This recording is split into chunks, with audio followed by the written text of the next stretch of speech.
Hi, I'm Henrik Mortensson. I'm going to talk about principles of business strategy. I'll use Apple and the iPhone as an example of very good strategic planning. Apple is one of the very few companies that uses sound strategic principles when planning and then manages to implement the plans. I'm going to evaluate Apple's iPhone strategy in the context of maneuver conflict. Maneuver conflict is a military doctrine created by US Air Force Colonel John Boyd. Boyd's work has had very great impact on military strategic doctrine the past 20 years, and business strategists have also discovered Boyd. In a forthcoming webcast, I'll talk about strategic navigation, a method that combines Boyd's maneuver conflict with the theory of constraints. This time I'll stick to discussing basic strategic principles.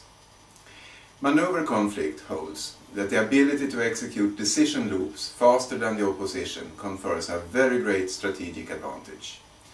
Boyd created a model of the decision loop, the OODA model, that is used in both military and civilian contexts all over the world.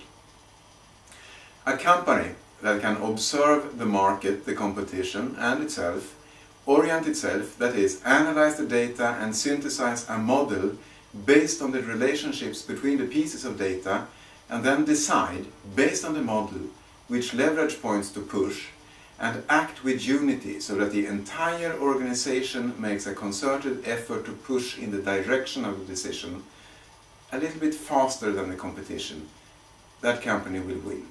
It's as simple as that. When Apple decided to enter the smartphone market, they faced giant competitors like Nokia and Sony Ericsson, each with many dozens of phone models. They also faced very tough phone service providers, who frankly had the phone makers by the short hairs. Apple observed, oriented themselves and found their leverage points, time to market and the user experience. Apple realized that building new phones in order to deliver new competitive features is incredibly wasteful. Resources are wasted, and much more important, time is wasted. By developing an all-software user interface, Apple made it possible to deliver new features faster than the competition and spend much less effort per feature than the competition. Apple managed to compress their decision cycle and conserve effort at the same time.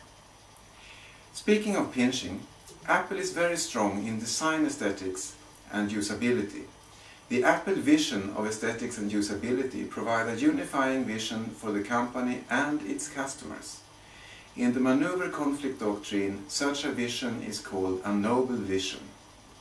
A noble vision enables different parts of the organization to move as one, with very little effort spent on communicating directives or making explanations. It's also attractive to people outside the organization. And no one can deny, Apple does have a very loyal customer base. Look at these three examples of Apple design. The MacBook, the iPhone and website designers don't need to communicate much. They have common ideals regarding aesthetics and usability. Therefore, they can work independently yet pull in the same direction. Compare with the competition. Sony Ericsson has more than 60 models with different hardware designs with no particular Sony Ericsson look. They have different software and different phones, and the website designers can't agree on the design for the website. A major problem for Sony Ericsson, Nokia and other phone manufacturers is that their own phone models compete with each other. This can easily turn customers off so that they turn elsewhere, for example to Apple. Apple, with its focused product line, does not have that problem. Their products complement each other. And it's having a vision and the means to pursue it that makes it possible.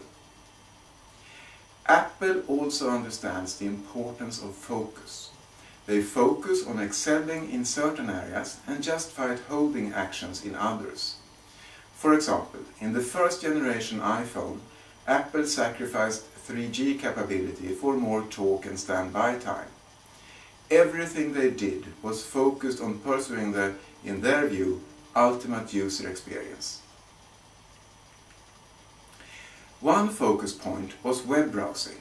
They created a web browsing experience far ahead of the competition. This quickly gave them a 70% market share in the web browser for mobile devices market.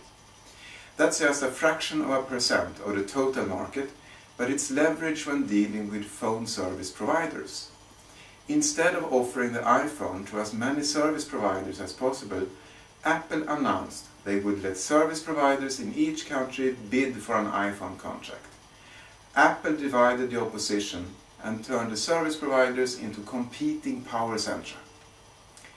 By doing all these things in well-timed sequences, Apple has kept their competition off balance. It's the Blitzkrieg principle. Move very fast, attack many focus points at once, forcing the opposition into a reactive mode. Speaking of multiple attacks against focus points, yet another bright move was to deny third-party developers the capability to develop iPhone software until the interest built up. Then release the iPhone Software Developers Kit. And the companies interested in developing iPhone applications, they must buy Macs to run the SDK. Once they have the Macs, which can run Windows in addition to OS X, why use anything else? Apple uses the iPhone to get software development companies to buy Mac computers. Here's one more stratagem within a stratagem. The iPhone comes with a battery that is soldered on and which slowly degrades each time it's charged.